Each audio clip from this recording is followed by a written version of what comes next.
안녕하세요. EBS 개념 완성 통합과학 발전편 맡고 있는 김윤영입니다. 오늘 얘기는 발전에 관한 이야기, 즉 전기를 만들어내는, 전기에너지를 생산하는 과정에 대한 과학적인 원리와 또 하나 만들어진 생산된 전기 에너지를요, 소비지까지 수송하는 과정에 대한 과학적인 원리, 요거에 대한 내용을 다루는 그런 시간이 되겠습니다. 자, 이 내용 안에는요, 여러분도 알고 있는 굉장히 유명한 과학자 두 분의 이야기도 숨어 있습니다. 바로 에디슨과 테슬라라고 하는 과학자인데요. 두 분이 전기에너지를 수송하는 방식에 대해서 의견이 좀 달랐어요. 현재는 우리 전기에너지를 공급받고 있는 방식, 수송하는 방식이 테슬라라는 과학자가 주장했던 그런 원리를 통해서 우리가 전기에너지 공급을 받고 있습니다. 근데 그 일화를 조금 소개를 해드리면 되게 재밌어요. 그거는 본격적으로 수업 안에서 이야기를 하도록 하고요. 자, 오늘도 여러분에게 공부에 대한 자신감을 일깨워 줄 수 있는, 북돋아 줄 수 있는 그런 예쁜 말과 함께 시작을 합니다. 자, 여기 화면을 좀 보시면요.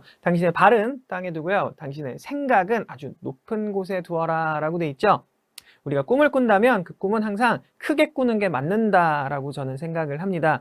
꿈을 크게 꾸었을 때 여러분이 이뤄낼 수 있는 것도 많다고 생각을 하고요. 그 꿈을 이루고자 노력하는 과정에서 여러분은 한 단계 더 높은 단계로 성장해 있지 않을까라는 생각도 좀 하게 됩니다. 참 예쁜 말이네요. 자, 본격적으로 수업을 시작을 합니다. 프롤로그부터 우리는 중학교 때 어떤 내용을 비슷한 걸 배웠는지 그리운 중학생의 추억 보시면 이건 많이 봤던 그림이죠. 사실 손 모양이 굉장히 여러 개 나와서 좀 고생했던 그런 기억이 있을 것도 같은데요.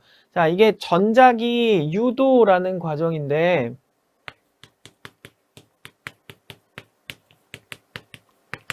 손 모양을 여러 개를 아마 공부했던 기억이 있을 거예요. 이렇게도 하고 뭐 여러 가지. 그런데 뭐 이렇게 했을 때는 얘가 뭔 뜻, 이건 뭔 뜻, 뭐 이때는 또 뜻이 바뀌고 막 너무나도 헷갈렸던 그런 기억이 있을 겁니다. 자, 전자기 유도 기본적인 손 모양은 아마 기억하실 건데요.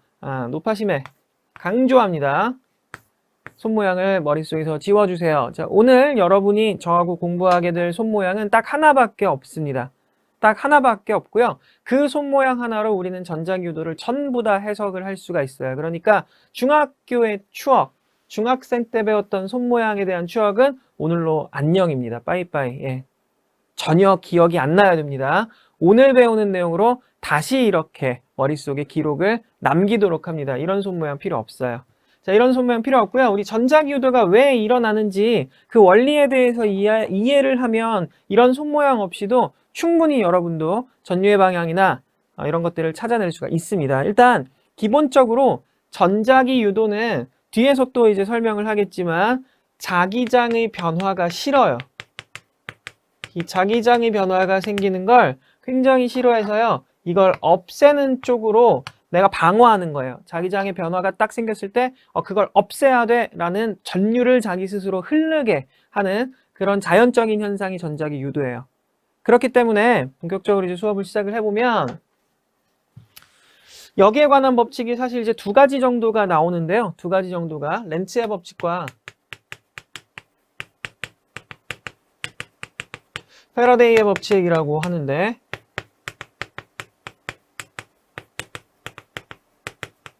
자, 이 법칙들 이름은 기억을 해두시는 게 좋을 것 같은데 딱히 그렇게 중요하진 않습니다. 외워야 된다라는 부담감은 없어요. 패러데이의 법칙이 먼저 나왔고요. 그걸 보고서 감동받았어. 이런 과정에서 이 패러데이 법칙이 성립되는 거야 라고 설명하는 게 이제 렌츠의 법칙입니다. 근데 지금은 그냥 두 개를 같이 묶어서 이야기를 하는 게 맞고요. 렌츠의 법칙은 전자기 유도에 대한 어떤 원리를 설명한 법칙이라고 한다면 패러데이의 법칙은 그 전자기 유도 법칙, 그 전자기 유도가 일어날 때 유도 전류라든지 유도 전압, 이걸 뭐 유도 기전력이라고도 얘기를 해요. 좀 어려운 말로. 그러니까 그런 것들이 뭐에 어떻게 비례를 하는지, 어떤 조건들이 있는지 그걸 이제 설명을 한 게 패러데이 법칙이다라고 기억을 하시면 좋겠고요. 자, 여기 주어져 있는 이 그림은 전자기 유도의 원리에 대한 이야기입니다. 사실 이제 정확하게 얘기하면 렌츠의 법칙이에요. 렌츠의 법칙은 무슨 얘기냐면 외부 자기장의 변화가 생겼을 때 코일은 그 외부 자기장 변화를 없애려는, 즉 상쇄하려는 자기장을 자기 스스로 만들어내는 겁니다. 그러니까 방어하는 거라고 생각을 하시면 좋겠어요. 자, 여기 자석이 이렇게 주어져 있는데 자석의 N극이 코일 쪽으로 다가오잖아요. 자, 다가오게 되면 코일은 다가오는 N극이 싫어요. 이게 전자기 유도의 가장 핵심이에요. 다가오는 N극이 싫어서 나는 널 밀어낼 거야. 그래서 위쪽을 N극으로 만듭니다. 자기 스스로 N극으로 만드니까 당연하게도 아래쪽은 S극이 되겠죠. 이런 전류를 자기 스스로 흐르게 하는 거예요. 자, 그러니까 자기장의 변화가 생겼을 때 그걸 막기 위해서 이런 자기장을 만들어야 돼. 그러면 방법이 뭐지? 하다 보니까 내 스스로 전류를 흘려야 되는 거야. 그런 전류가 바로 유도 전류인 겁니다. 왜? 얘 때문에 유도, 외부 자기장 때문에 유도된 전류거든요. 그래서 이렇게 하려고 하는 거예요. 반대로 만약에 여기 있던 자석이 뒤로 도망가요. 그러면 N극이 도망가잖아요. N극이 도망가기 때문에 그것도 싫은 겁니다. 그것도 싫어요. 변화가 생기는 게 싫어서 N극 도망가지 마라. 어떻게 해야 됩니까? S극을 만들어서 당겨야 되는 거예요. 자, 여기는 N극이 되겠지. 이런 자극을 만들기 위한 전류를 자기 스스로 흐르게 하는 겁니다. 그게 유도전류인 거예요. 그게 전자기 유도인 겁니다. 이때 자, 이 자석의 운동이 빨라지면 빨라질수록 코일의 가문수가 많으면 많을수록 자석의 세기가 세면 셀수록 유도되는 전류의 크기는 커지게 돼 있고요. 그 유도되는 전류의 크기가 커지는데 영향을 주는 요소들의 관계를 식으로 표현한 게 바로 패러데이 법칙이다. 이렇게 이해를 하시면 되겠습니다. 좀 정리를 하면요. 이 그림 옆에다가 이렇게 다시 또 하나만 코일을 한 2개만 그릴까요? 그냥 4개를 다 그리기에는 공간이 좀 그러니까 좀 2개만 그냥 깔끔하게 해서 여기에 내가 자석을 N극을 다가게 하고요. 여기는 S극을 다가게 하는 이런 상황 2가지만 한번 볼게요. 자, N극이 다가갑니다. 여기에는 코일이에요. 이건 코일이고 코일이 이렇게 감겨 있다라고 할게요. 이렇게 감겨 있다라고 해봅시다. 이때 N극이 다가가게 되면 코일은 이 N극이 싫어서 여길 N극으로 만들어야 됩니다. 그 위쪽은 당연히 S극이 될 거고요. 이쪽은 S극 다가오니까 당연히 이쪽이 S극, 그 다음에 여기는 N극. 이게 전자기 유도 현상입니다.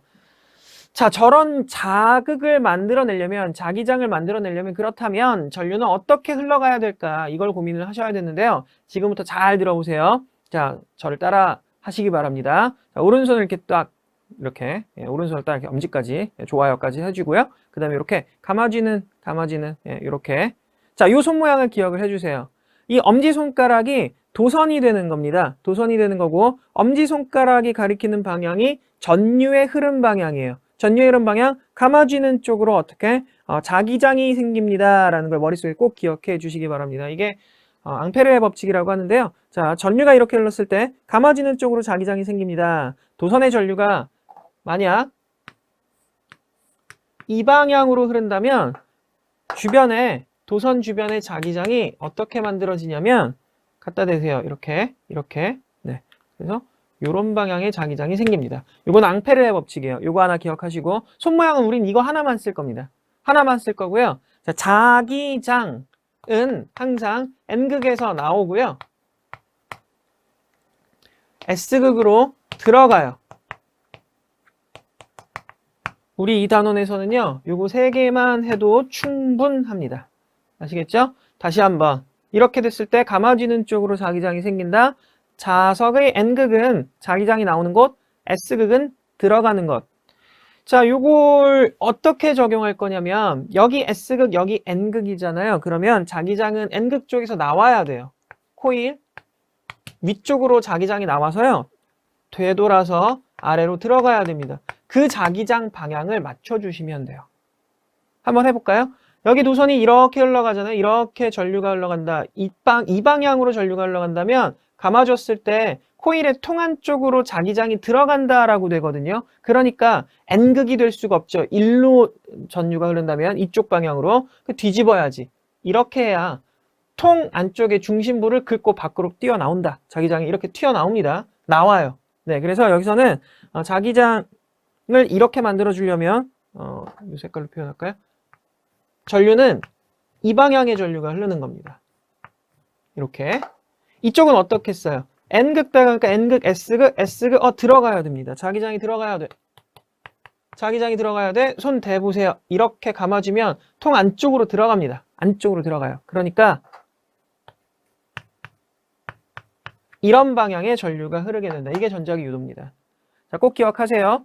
손 모양이 여러 가지가 나왔었기 때문에 좀 헷갈렸었다면, 자, 오늘 나하고 저하고 이제 하는 그 손 모양은 딱 하나입니다. 오른손 하나, 오른손 하나. 좋아요 해주시고요. 이렇게 흘러가는 방향에서 감아주는 쪽으로 자기장이 생긴다. 앙페르의 법칙이다. 이름은 몰라도 됩니다. 근데 이건 꼭 기억하셔야 돼요.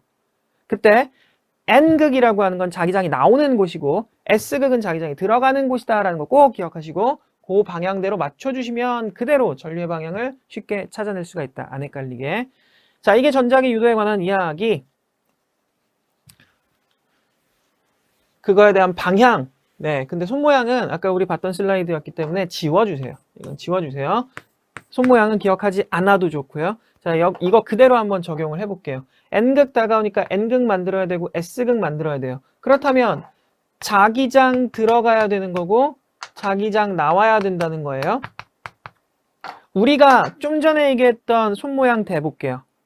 여기 S극이기 때문에 자기장 들어가야 되죠. 도선 이렇게 지나간다고 돼 있지? 그럼 이렇게.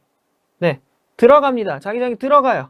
자기장이 들어가요. 그러니까 전류 방향은 어느 쪽? 이쪽이다 라는 거. 되돌아 나오겠죠, 그러면. 이렇게 적용하는 겁니다. 이쪽도 마찬가지. 여기 보면 S극이 다가오기 때문에 S극, N극 돼야 되는 거고요. 이때 자기장 나와요. 여기는 들어갑니다. 자, 손 대볼까요? 또 나와야 되네요. 나와요. 나와요. 나와야 하니까 전류 일로 흘러가야 된다라고 나오죠. 이쪽으로. 예, 그러니까 전류 방향이 이쪽이다. 네, 이렇게 찾는 겁니다. 꼭 기억하시기 바랍니다. 자, 세 가지 꼭 기억하세요. 앙페르의 법칙이라고 했던 거, 전류가 이렇게 흘릴 때 감아지는 쪽으로 자기장이 생깁니다. 하나 하고, N극은 자기장이 나오는 곳, S극은 자기장이 들어가는 곳 기억하시고 넘어갑니다. 이런 전자기 유도를 활용을 하면 우리는 전기 에너지를 생산을 해낼 수가 있어요. 그런 전기 에너지를 만들어내는 장치를 바로 발전기라고 합니다. 발전기는 대부분 원리 얼개가 좀 비슷해요. 얼개가 비슷해요. 뭐 특이한 것들 몇 개 빼놓고, 그러니까 태양 광 발전이나 뭐 이런 것들. 태양 열 발전, 광 발전은 좀 다른데요. 태양 광 발전은 반도체를 활용을 하는 거예요. 인공위성 이렇게 전지판 뭐 그런 것들.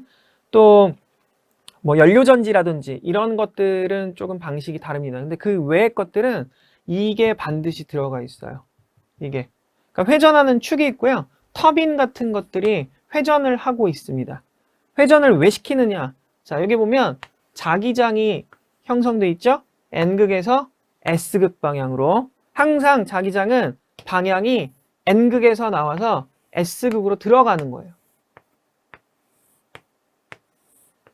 발전기도 전자기 유도인데요. 왜 전자기 유도냐면, 자, 요거는 그림을 잘 이해하셔야 되는데, 여기 밑에다가 아주 간략하게 다시 그리면, 발전기의 자석이 N극, S극 이렇게 설치되어 있을 때, 도선이, 우린 얘를 이렇게 쳐다보는 겁니다. 정면에서. 그러면 회전축이 있을 때 도선이 이렇게 설치되어 있는 상황에서 얘가 회전을 합니다. 그럼 도선이 이렇게 들어 올려지겠죠. 그쵸? 이렇게 돼 있다가 이렇게 돌아간 거예요. 그러면 지금 이 네모, 도선의 내부를 통과하는 자기장이 현재는 없었어요. 이 방향이 없었는데 갑자기 생기거든요. 이것도 자기장의 변한 겁니다. 즉, 도선 내부를 통과하는 자기장이 없었다가 생겼기 때문에 이 도선은 갑자기 자기장이 생겼네? 그거 없애야 되겠다라는 거예요. 그걸 없애려고 합니다. 그래서 어떤 일이 벌어지냐면, 정답은 전자기 유도. 자, 이렇게 들어지면, 이게 들어 올려지면, 돌아가면 자기장이 통과해버리기 때문에 그 자기장을 없애려고 해요. 그러면 자기장을 이 방향으로 지나간 자기장이 생긴 거기 때문에 이렇게 때려서 없애야 되겠죠? 상쇄시켜야 되기 때문에 이런 방향의 자기장을 만들어야 됩니다. 도선 입장에서. 그래서 전류가, 물론 이제 돌아가는 각도마다 다르긴 한데, 이렇게 흐르게 돼 있어요. 이거를 그림으로 그리면 참 이게 이해하기가 힘들어요. 그래서 고등학교 한 2학년 정도 되면 수학을 미적분 같은 걸 아마 배울 수도 있을 것 같은데 저는 이제 수학 선생님이 아니니까 수학 뭐 배우는지 잘 모르긴 하는데요. 어쨌든 미적분을 배운다. 삼각함수의 미적분 뭐 이런 것들을 공부를 한다면 발전 과정을 이해하는 게 굉장히 쉽습니다. 되게 쉬워요.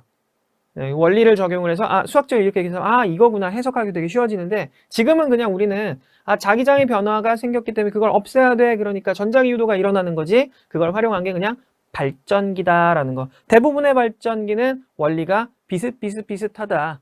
구조가 비슷비슷한 이유는 회전축을 통해서 지속적인 자기장 변화를 만들어내기 때문이다라는 걸 기억을 해주시기 바랍니다. 자, 이런 발전 방식에는 어떤 것들이 있냐면 지금 여기 보이는 화력 발전, 사실 이 부분이 거의 똑같아요. 거의 항상 갖고 있는데 발전소는. 자, 화력 발전은 연료를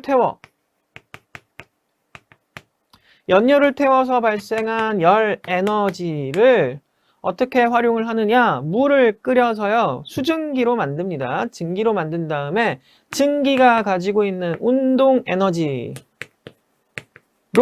터빈을 돌리게 되면 터빈 축에는 발전기, 우리 아까 봤던 거, 이 축이 연결되어 있는 거예요. 그러니까 방식은 여기에 자석이 연결돼서 자석이 돌아가는 경우도 있을 거고요. 바깥쪽에 코일이 있고, 또는 코일이 있는데 바깥쪽에 자석이 있는 경우도 있을 겁니다. 여러 가지 방식들이 있어요. 근데 기본적으로 이런 운동 에너지를 터빈의 회전 운동으로 바꿔주고요. 그 터빈의 회전 운동을 통해서 회전축을 돌리게 되면 전자기 유도 때문에 만들어진 유도 전류가 바로 전기 에너지, 우리가 사용하는 전기 에너지, 그렇게 되는 겁니다. 그렇게 다시 냉각한 다음에 물을 또 이렇게 다시 계속 순환시키는 거죠. 그래서 지속적으로 전기 에너지를 생산을 할 수가 있다. 이것만 뭐 발전 방식 이것만 있는 건 아니죠. 그래서 대표적인 발전 방식 한 두 가지만 더 볼 건데 많이 들어가요. 그런데 실질적인 발전 단가는 쌉니다. 그러니까 우라늄이라고 하는 것들을 원료로 해서 발전을 하는데, 그렇게 해서 발전됐을 때는 그러니까 전기 에너지를 일정한 양을 발전을 할 때 소요되는 비용만 연료 비용만 따지면 원자력 발전소가 이렇게 비싼 게 아니라 그래요. 그리고 워낙에 막대한 에너지가 나오기 때문에 포기하기가 조금 힘들어요. 우리나라에서도 사실 원자력 발전을 하지 맙시다, 이런 얘기들이 오간 적이 있는데, 이게 포기를 쉽게 못합니다. 다른 대체 에너지원이 있어야 되기 때문이죠, 사실. 자, 원리는 이래요. 이거는 원자력 발전은 아인슈타인의 상대성 이론을 활용을 하고요. mc 제곱이라는 식인데, 이때 요거는 질량 결손이라고 해. 요거는 빛의 속도, 광속의 제곱입니다. 질량 결손, 광속.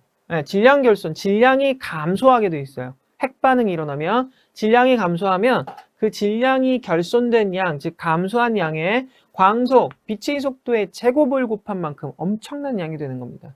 그 정도의 에너지가 방출된다. 우라늄을 한 3g 정도 핵 분열을 시키면요, 석탄 한 3톤 정도 태운 에너지가 나온다고 해요. 그러니까 무시를 못할 막대한 에너지가 나오기 때문에 원자력 발전소를 포기를 못하는 가장 큰 이유가 될 수 있다. 자, 이게 원리가 굉장히 복잡합니다. 간단하게만 소개를 하면 우라늄이라고 하는 물질이 있어요. 우라늄은 235짜리도 있고요. 이런 걸 이제 질량수라고 하는데 원자번호는 92번입니다. 238짜리도 있어요. 자세한 건 이야기 안 할게요. 지금은 어차피 여러분들 고등학교 2학년 되면 공부를 해야 되는 내용이기도 하지만 이게 우라늄을 어떤 걸 쓰느냐에 따라서 경수로다, 중수로다 이렇게 얘기를 하고요. 235 우라늄을 사용하는 경우에는 이건 농축 우라늄이라고 합니다. 농축 우라늄. 238 우라늄을 사용하는 경우에는 그냥 천연 우라늄이라고 하는데, 농축 우라늄을 정말 높은 농도로 농축을 하게 되면 그걸 발전에 활용하는 것보다 다른 용도로 또 활용을 할 수가 있어요. 알고 계시겠지만 그게 폭탄입니다. 그렇기 때문에 이거 굉장히 국제적으로 많이 감시들을 하죠. 누가 우라늄을 농축했어? 그럼 누구야? 이렇게 찾는 겁니다. 이란이 했대, 북한이 했대, 한국이 했대, 이러면 찾으면 가가지고 뭐라 하는 거예요. 이런 거 하지 말아라. 근데 참 이미 원자력 이런 에너지를 이용한 핵폭탄을 갖고 있는 나라들도 많은데 참 위험한 물건이에요, 사실. 자, 이런 235 우라늄, 238 우라늄을 뭐로 때리냐면 중성자로 때려요. 중성자로 때리면 우라늄 원자핵이 깨집니다. 깨져서 여러 가지들이 나오긴 하는데 대표적으로는 바륨과 크립톤 정도가 나온다. 이런 두 개의 서로 다른 원소로 쪼개지면서요, 우라늄이. 그러면서 또 중성자가 나와요. 중성자가 또 튀어나와. 근데 이때 이만큼의 실제 질량과 이만큼의 실제 질량을 비교를 해보면 이쪽이 질량이 더 커요. 그러니까 이런 핵 반응 과정이 일어나면서 실제 질량이 감소합니다. 아주 조금 감소해요. 그 조금 감소한 질량의 빛의 속도의 제곱을 곱한 만큼이 에너지로 방출이 돼요. 그러니까 엄청난 에너지인 거죠. 이걸 이용해서 열에너지죠. 그걸 이용해서 물을 끓이고 터빈을 돌리고 발전을 하는 겁니다. 이쪽은 구조가 똑같은 거예요. 일반적인 발전소랑. 근데 내부에 이런 터빈을 돌리는 에너지를 얻어내는 그런 에너지 근원이 조금 다른 거죠. 얘는 이제 원자력 핵 반응을 이용을 한다. 자, 굉장히 장점도 많은데 이 핵 폐기물 처리라든지 이런 것들이 조금 조금이 아니죠. 많이 환경에 안 좋습니다. 위험한 발전 방식 중에 하나입니다. 자, 여기까지가 발전에 관한 이야기였습니다. 지금부터는 뭐에 대한 이야기를 공부를 해볼 거냐면 만들어진 전기 에너지를 그럼 어떻게 수송할 것인가?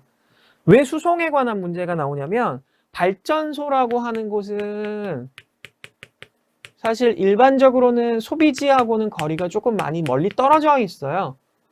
당연하죠. 소비지라고 하는 건 도시 얘기하는 거고요. 또는 공장이 많이 몰린 산업지대 뭐 이런 건데 발전소는 각각 만약에 핵발전소다 그러면 핵발전소는 위치해야 되는 지역이 있거든요. 반드시.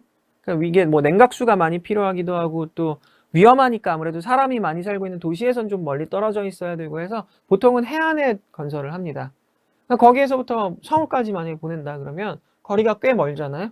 그렇죠? 그러니까 전기 에너지를 수송을 해야 되는 그런 이제 문제가 발생을 해요. 이것 때문에 사실 에디슨과 테슬라라는 두 과학자가 의견 다툼이 있었던 거고요. 수송 과정은 현재는 이렇습니다. 자, 소개를 하면 핵발전소나 수력발전소, 화력발전소, 즉 발전소에서 생산된 전기는요. 변전소라고 하는 걸 거쳐서 전압의 변화를 주게 돼요. 전압이 변화하게 되면 자, 변전소 떠거치고요. 지금 여기 보면 765 킬로볼트예요. 그러면 765 킬로볼트입니다. 이 정도, 76만 5천 볼트 정도의 엄청난 고압 전류를 송전을 하는 거예요. 보내는 거예요. 가정에서 쓰는 거는 우리 220 볼트지만 이렇게 송전 선로를 통해서 이걸 고압선이라 그러잖아요. 보통은. 통해서 가는 전류는 엄청난 고전압입니다. 위험하겠죠. 굉장히 위험할 수밖에 없어요. 고압선 근처 잘못 가면 스파크 튀어요. 그러니까 전기가 흐르는 겁니다. 왜? 고전압이기 때문에 가능해요. 그러니까 전압이 높으면 전류가 원래 흐르지 않아야 되는 곳인데도 전류가 흐를 수가 있어요. 가장 대표적인 현상이 공기는 전류가 잘 흐르지 않아요. 절대로. 그런데 구름에 전하들이 많이 몰려있게 되면 전압이 계속 높아집니다. 쌓이니까. 그렇게 해서 고전압이 만들어지게 되면 그 고전압이 전하들을 밀어내기 시작을 합니다. 쉽게 얘기하면. 그렇게 돼서 땅으로 이렇게 전류가 흘러내려가는 현상을 우리는 번개라고 해요. 그건 뭐 공기를 뚫고 오는 거니까. 공기가 전류를 잘 안 흐르게 한다 그랬잖아요. 막대한 에너지가 한 번에 쏟아지는 겁니다. 그게 가능한 이유는 전압이 높았기 때문이다. 마찬가지. 그래서 이런 고전압을 사용을 하면 좀 많이 위험할 수 있다. 그럼에도 불구하고 왜 이렇게 사용을 하느냐. 여기에는 여러 가지 원리가 좀 숨어 있는데요. 가장 대표적인 이유는 전력 손실. 이걸 줄이기 위해서 그런 원리들을 활용을 하는 겁니다. 전력 손실. 에디슨하고 테슬라하고는 잠깐 소개를 하면 에디슨하고 테슬라는요. 전력을 송전하는 방식, 그러니까 전기를 수송하는 방식에 대해서 조금 의견 다툼이 있었다고 했잖아요. 그래서 에디슨이라고 하는 사람은 이분은 직류 송전을 주장을 했고 테슬라라고 하는 사람은 이분은 교류 송전을 주장을 합니다. 교류 방식과 직류 방식. 사실 전기를 사용을 할 때 직류를 사용하는 게 훨씬 편해요. 우리 주변에 있는 가전제품들은 거의 다 대부분은 직류를 사용을 하거든요. 그런데도 불구하고 지금 현재 테슬라의 교류 송전 방식을 사용하는 이유가 분명히 또 있습니다. 그 당시로 되돌아가 보면 되게 재밌는 일화들이 많은데 에디슨하고 테슬라는 원래 사장님하고 직원 관계였어요. 당시에 이제 에디슨 연구소라는 걸 운영을 하고 있었고요. 에디슨은 아마 여러분들이 에디슨 하면 떠오르는 게 그 전구일 겁니다. 전구로 큰 돈을 벌어서 사업을 크게 확장하면서 여러 가지 제품들을 개발을 했다, 막 이렇게 전기 제품들을 알고 있는데 아닙니다. 에디슨한테 가장 큰 수익을 안겨다 준 것은 전구가 아니고요. 2차 전지랍니다. 축전지라고 해요. 배터리인 거죠. 충전할 수 있는 그거라고 합니다. 당시에 놀라운 사실인데요. 전기 자동차가 많이 보급이 됐었대요. 지금 와서 많이 보급되고 있잖아요. 근데 그 당시에 이미 있었다 그러고요. 그 전기 자동차에 들어가던 그 납축전지 뭐 이런 것들, 배터리를 생산을 하면서 많이 돈을 벌었다고 합니다. 이 송전 방식에 대해서 둘이 다투게 된 계기는 에디슨하고 테슬라가 의견 다툼이 좀 있었어요. 테슬라는 교류에 너무나도 빠져있던 그런 이제 과학자고요. 그 막 영화 속이나 아니면 애니메이션 같은 데도 막 조금 괴팍한 어떤 과학자 이렇게 등장은 거의 대부분 테슬라로 나오거든요. 그게 이유가 테슬라는 고압 방전, 고압 교류 이런 걸 연구를 많이 했었어요. 그래서 막 이상한 옷을 입고 어느 방에 들어가면은 번개가 막 내 몸에 칩니다. 인위적인 번개를 만들어낼 수 있다. 그런 것 때문에 미국에서는 정보기관이 테슬라한테 막 제안하기도 해요. 그런 어떤 무기화할 수 있지 않겠느냐 뭐 이런 제안을 하기도 하고 자기는 집에서 그런 온갖 실험을 하면서 친한 친구한테도 같이 한번 해보지 않을래? 너도 이거 한번 체험 한번 해봐. 야 이거 재밌어. 막 이렇게 소개도 해주고 했다고 해요. 친구가 바로 마크 트웨인입니다. 톰 소여의 모험을 썼던 소설가예요. 주변에 유명한 사람들이 너무 많아요. 그랬던 테슬라가 조금 특이한 발명품들을 많이 만들었어요. 그래서 투자자도 있었는데 투자자가 결국에 손을 뗍니다. 테슬라를 딱 보고서 이 친구 괜찮은 과학자네. 그러면 좀 돈이 될 거를 좀 만들어 보지 않을래? 했더니 이제 그러면서 이제 투자를 했죠. 투자를 했는데 테슬라는 저는 인류의 행복을 위한 그런 물건들을 만들어낼 겁니다. 라고 하니까 투자자가 나 안 할래. 그럼 난 너한테 투자 안 할 거야. 그분은 또 JP 모건이라고 하는 굉장히 유명한 지금도 그 회사가 남아있죠. JP 모건이라고 하는 그분이라고 합니다. 되게 유명한 사람이 너무 많아요. 뭐 다 이야기를 해주고 싶지만 시간 관계상 그 정도까지만. 그래서 에디슨하고 테슬라는 서로 이제 사장님 직원 관계였다가 싸우게 되면서 틀어져요. 그래서 상대방 회사로 이적을 하고 전류 전쟁을 본격적으로 시작을 합니다. 자, 이때 미국에서 엑스포라고 하는 큰 행사가 있었는데 거기에 이제 공급해야 돼요. 전력을 전기에너지를 공급을 해야 됩니다. 왜냐면 밤에도 행사를 해야 되기 때문에 전구들을 막 켜야 돼요. 그런 전기를 어디서 끌어와야 되느냐, 굉장히 큰 댐에서부터 끌어와야 되는데 거리가 멀다 보니까 이걸 어떻게 송전을 하면 좋겠습니까 하고 미국 정부에서 공고를 냅니다. 공고를 내서 어떻게 전류를 송전을 할지 여러분들이 한번 고민을 하고요. 그 제시를 해주면 우리가 선정을 해서 공사를 시작을 하겠습니다 라고 하는 거예요. 그때 에디슨의 회사와 테슬라의 회사가 둘 다 입찰을 합니다. 입찰을 하고요.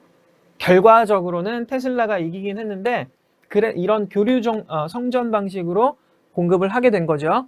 그래서 참 웃지 못할 에디슨의 전구를 테슬라의 전류로 켰다. 사실 왜 테슬라가 이기게 됐냐면요. 직류 송전 방식은 고전압으로 송전이 안 돼요. 그런데 교류 송전 방식은 고전압으로 송전이 가능했기 때문이에요. 왜 이렇게 이야기를 하는 거냐면 발전소가 있고요. 발전소가 있고 소비지까지 굉장히 거리가 멀어요. 거리가 먼데 여기에는 그러니까 전기줄이죠. 도선이 이렇게 연결되어 있을 거고 이 도선의 전기 저항을 무시할 수가 없다는 겁니다. 그래서 이 도선에서부터 발생하는 전기 저항에 의한 열 에너지 이게 다 손실이잖아요. 이거 아깝다. 그래서 이거를 줄일 수 있는 방법을 좀 연구를 하세요. 그럼 우리가 공사를 할 수 있게 해주고 돈 줄게요. 라고 했던 게 그때 그 사건입니다. 엑스포 사건. 자, 이런 손실을 줄이기 위해서는 어떻게 해야 되느냐? 테슬라가 이런 주장을 합니다. 발전소에서 전기 에너지를 만들어낼 때 그 발전되는 전력은 초당 전기 에너지 발생량입니다. 전압과 전류의 곱으로 표현을 할 수가 있어요. 두 요소들로 이렇게 이걸 둘을 곱하면 생산되는 전력이라고 할 수가 있는데 이때 내가 만약에 전압을 N배만큼 뻥튀기, 높여줄 수 승합한다라고 얘기하는데 높여줄 수 있다면 에너지 생산량은 그대로인데 전압이 높아졌기 때문에 흐르는 전류는 n분의 1배가 될 거예요. 이렇게 줄어들 것이다. 이게 가능합니다. 뭐가요? 교류로 송전을 하게 되면 이게 테슬라의 주장이에요. 그렇다면 전류를 줄이고 전압을 높인 이런 방식이 왜 손실되는 에너지를 줄이는 데 도움을 줄 수가 있느냐? 송전선에서 손실되는 에너지는 손실이라고 쓸게요. 얘는 어떻게 계산이 되냐면 송전선에 흐르는 전류의 제곱에 송전선의 저항 R을 곱한 값으로 계산이 돼요. 이렇기 때문에 송전선에 흐르는 전류를 줄일 수 있다면 손실되는 전력을 감소시킬 수가 있는 거고요. 손실되는 양이 적은 만큼 소비지에는 더 많은 전기 에너지가 공급될 수 있다는 게 테슬라의 주장입니다. 아시겠죠? 자, 이래서 내가 발전소에서 전기 에너지를 생산을 할 때 이만큼 전압을 높여주게 되면 이만큼 전류가 낮아지기 때문에 낮아진 전류, 즉 만약에 n배의 승합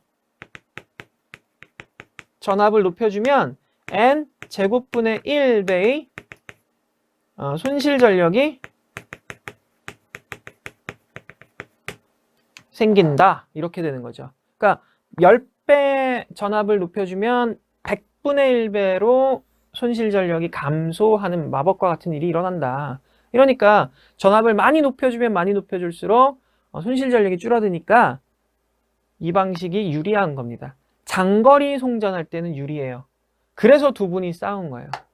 테슬라는 이런 걸 주장했지만 에디슨은 직류가 안정적입니다. 직류가 안정적이고 반대로 가는 거죠. 이제 테슬라랑 싸우는데 테슬라를 꺾어야 되기 때문에 테슬라가 이야기하는 그런 교류 송전 방식에서 전압을 높여야 되는 이런 과정이 필요하기 때문에 고전압 위험합니다.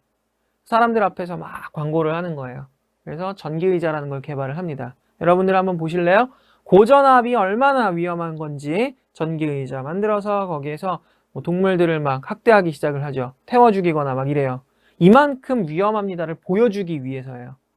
그랬는데 테슬라는 개의치 않습니다. 오히려 광고를 어떻게 했냐면 이렇게 티테이블에 앉아서 이렇게 조명 예쁘게 이렇게 켜놓고 책을 이렇게 들고요. 커피를 이렇게 쭉 마시는 그런 이미지 광고를 했다라고 해요.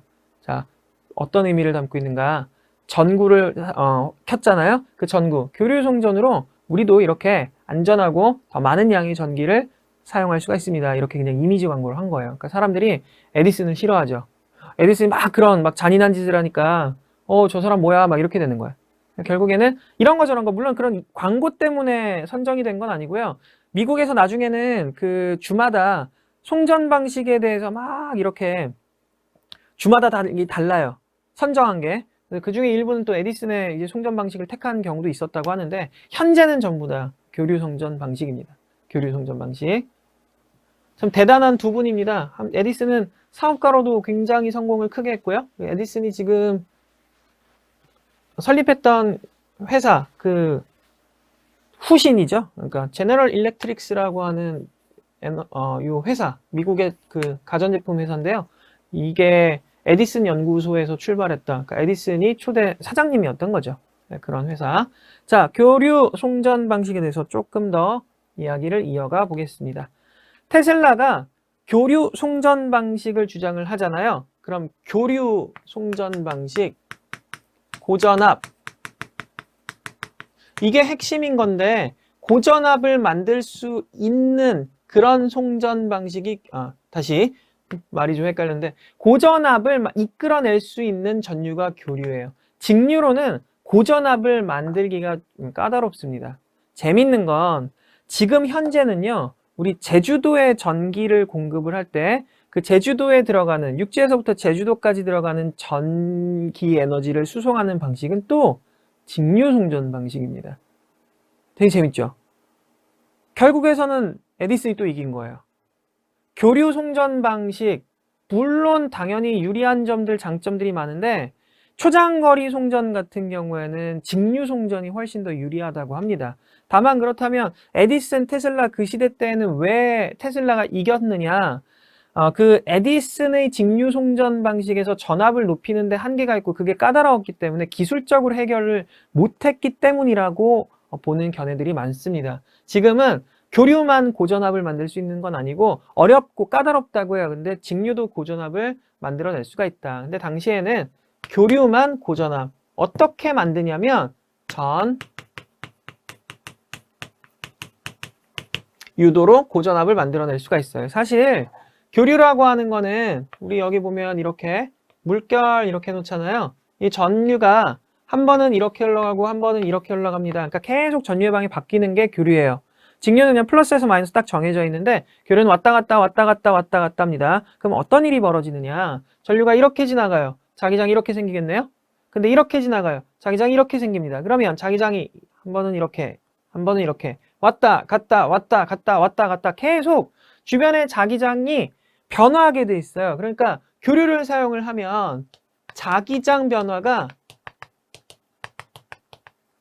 지속적으로 나타나는 거예요.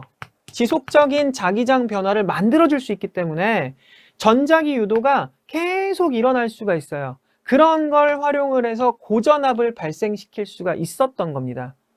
이 고전압을 발생시키기 위해서 필수적인 부품, 장치가 바로 여기 주어져 있는 변압기예요. 변압기는 1차 코일, 2차 코일 이렇게 돼 있고요. 요거는 이제 철심이에요. 철심이고 요렇게 요거 보통은 이만한 한 덩어리가 아니고요. 얇은 철판들을 이렇게 겹쳐 놓습니다.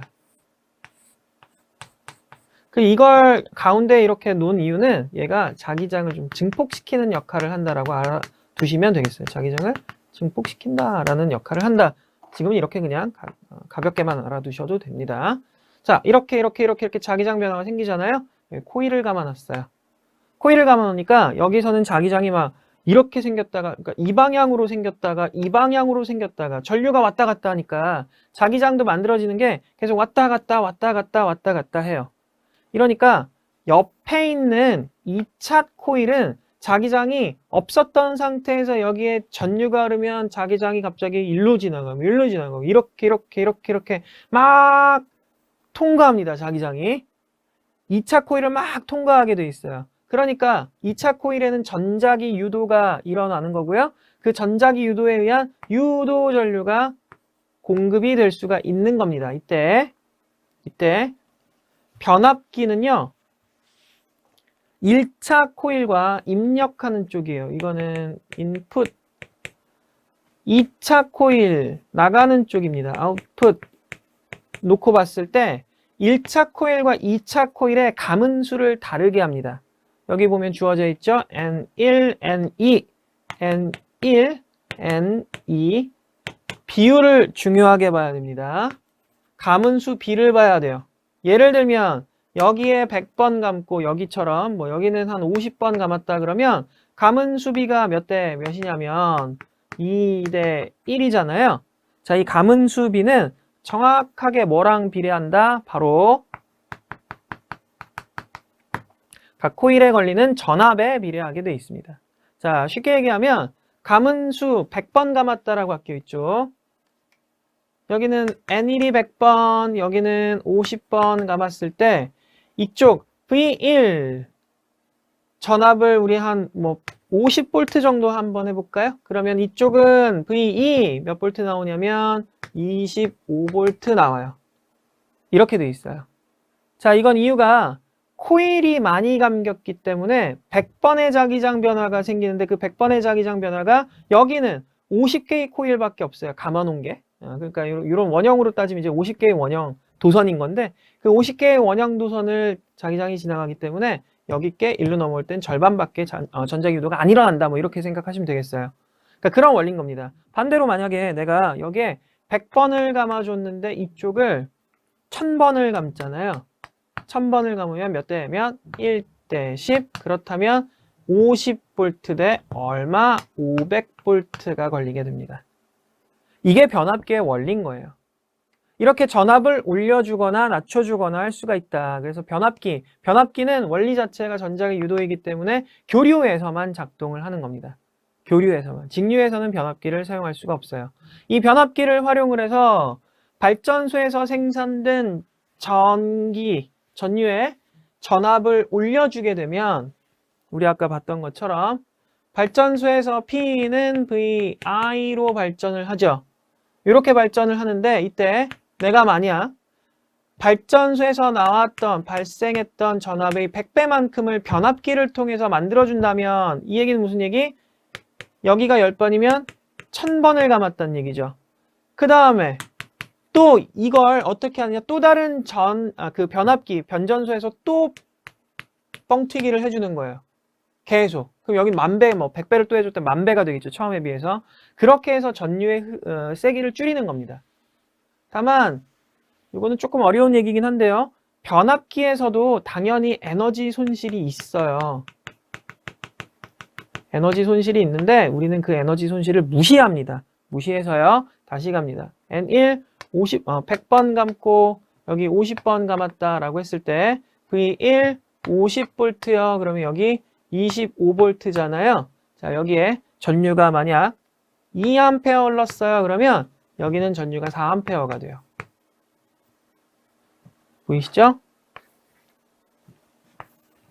두 개를 곱하면 100 나오고요. 여기도 둘 곱하면 100. 이거는 우리가 같아야 됩니다. 라고 보는 겁니다.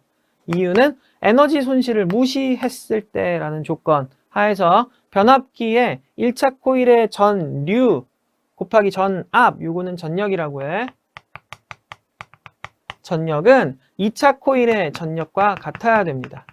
같아야 돼요. 그래서 100, 100. 즉 다시 이야기하면 전압비는 가문수비 따라가는데 전류비는 거꾸로 간다. 역수비 따라간다. 이렇게 보시면 되겠어요. 실제로 이쪽에 만약에 전압을 뻥튀기 하고 싶다. 훅 올려주고 싶다. 그러면 가문수를 어떻게 한다? 바꿔주시면 되겠지? 여기를 뭐 한 1000번 감았다. 그러면 1대 10이니까 500V가 걸릴 거고요. 1대 10이었으면 10대 1이어야 하니까 0.2A가 흐르게 돼 있는 겁니다. 이런 방식을 통해서 발전소에서부터 이렇게 전압을 높여주고 그러면 100분의 1배 그럼 손실 전력은 이거의 제곱배 하니까 10,000분의 1배로 줄어든다. 그게 바로 테슬라가 주장했던 교류 송전 방식의 장점인 거예요. 이쪽 내용이 조금 어렵기도 합니다. 그래서 오늘은 좀 자세하게 여러분께 정리를 좀 해드릴 겁니다. 오늘의 필로그 기본적으로 우린 앙페르의 법칙이라는 걸 꼭 알고 가야 해요. 이름은 잘 몰라도 되고요. 오른 나사 법칙이라고도 하는데 그냥 오른손 모양 요거 기억하자는 얘기입니다. 전류가 이렇게 흘렀을 때 감아지는 쪽으로 자기장이 생깁니다. 라는 걸 꼭 기억을 하시고요. 이때 또 하나 자석의 N극에서는 자기장이 나오고요. 자석의 S극에서는 자기장이 들어가요. 이거를 꼭 기억하시기 바랍니다. 되게 중요한 거죠. 꼭 기억하시고요. 자, 전자기 유도에 관한 법칙들 합쳐서 얘기하는 건데 렌츠의 법칙과 패러데이 우리는 그냥 묶어서 얘기합니다. 이거는 전자기 유도에 관한 법칙이고요. 전자기 유도의 가장 기본적인 원리는 뭐였다? 바로 자기장의 변화가 싫어요. 상쇄라고 할까요? 네. 자기장의 변화가 싫은 겁니다. 이 변화를 없애기 위해서 나는 전류를 흐르게 한다. 그게 바로 전자기 유도인 겁니다. 자, 이런 전자기 유도를 활용을 해서 우리는 발전이라고 하는 걸 하게 되는데 발전소에서는 항상 터빈을 돌리는 경우가 많아요. 왜 그러냐면 터빈을 돌리는 이유는 자기장의 변화를 지속적으로 만들어줘야 하기 때문이에요. 지속적인 자기장 변화를 만들어줘야 지속적으로 전류를 흐르게 할 수가 있죠. 사실 이게 바로 유도 전류가 되는 거지. 그래, 발전소에서 나오는 전류는 다 교류 전류입니다. 왜냐면 회전하고 있기 때문에 방향이 계속 바뀌어요. 자, 발전소는 교류 전류. 네. 교류를 활용을 하면, 즉 테슬라의 송전 방식을 활용을 하면 전압을 높여줄 수가 있어요. 원리는 전자기 유도. 뭘 활용을 하면 된다? 어떤 장치? 변압기를 활용을 하면 가문수만큼 전압이 이렇게 올라갈 수가 있다. 왜 그럼 전압을 높이는 과정이 필요합니까? 발전소에서 발생하는, 생산해내는 전력은 전압과 전류의 곱으로 나타낼 수가 있는데, 내가 변압기를 통해서 전압을 이만큼 높여준다면 전류는 그 역수배만큼 감소할 거고, 결국엔 이 감소한 전류가 어디에 흐른다? 송전선에 흐르게 되면 송전선에서의 손실은 계산이 I제곱의 송전선 저항 R 이렇게 되기 때문에 송전선 손실이 많이 줄어들 수 있고 우리는 전기에너지를 더 많이 쓸 수 있다. 네, 물론 송전선의 저항을 줄여도 돼요. 근데 이건 한계가 있죠. 어떤 한계가 있을까? 송전선을 저항을 줄인다 그러면 전기를 잘 흐르게 하는 금속을 사용하면 돼요. 금, 은 이런 거요. 그러면 송전선 가격이 어마어마하게 비싸겠지? 안 됩니다. 또 하나, 그렇다면 송전선의 두께를 좀 두껍게 하면 어떨까? 그러면 전기 저항이 줄 거예요. 그쵸? 그런데 두껍게 하면 무거워질 건데, 무거워지면 늘어지겠죠. 잘못하면 끊어집니다. 그렇기 때문에 이게 제약이 굉장히 많은 거죠. 그래서 우리는 전류를 줄이는 쪽으로 방향을 잡은 거다. 그렇게 변압기를 사용해서 테슬라는 장거리 송전 방식을 개발을 한 겁니다. 자, 이런 전기가 우리 주변에 들어와서 사용을 하고 있는 거고요. 사실 집에 들어오는 전기 220V도 낮은 전압은 아니에요. 그래서 전기 사용할 때는 굉장히 좀 조심하는 게 맞는 겁니다. 자, 이렇게 해서 오늘 내용은 마무리를 좀 할 건데요. 여러분이 오늘 공부했던 내용은 사실 조금 어려워하는 내용이기는 해요. 그러니까 잘 정리해 두시고요. 재밌게 공부하는 거, 이게 좀 습관이 됐으면 좋겠습니다. 과학자들 이야기를 괜히 하는 건 아니고요. 그 안에서 여러분들이 이 내용을 공부하는 데 있어서 재미를 좀 찾았으면 좋겠다. 뭐 이런 바람이 있기 때문인 겁니다. 내용 잘 정리해 두시고요. 저는 항상 이제 여러분 이 공부하는 걸 응원도 하겠지만 하나 또 당부, 꿈을 좀 크게 갖고요. 항상 그 꿈을 머리 꼭대기 저 위에다 놓고 공부를 하시기 바라겠습니다. 저는 마무리하고요. 물러가겠습니다. 다음 시간에 다시 찾아뵙겠습니다. 감사합니다.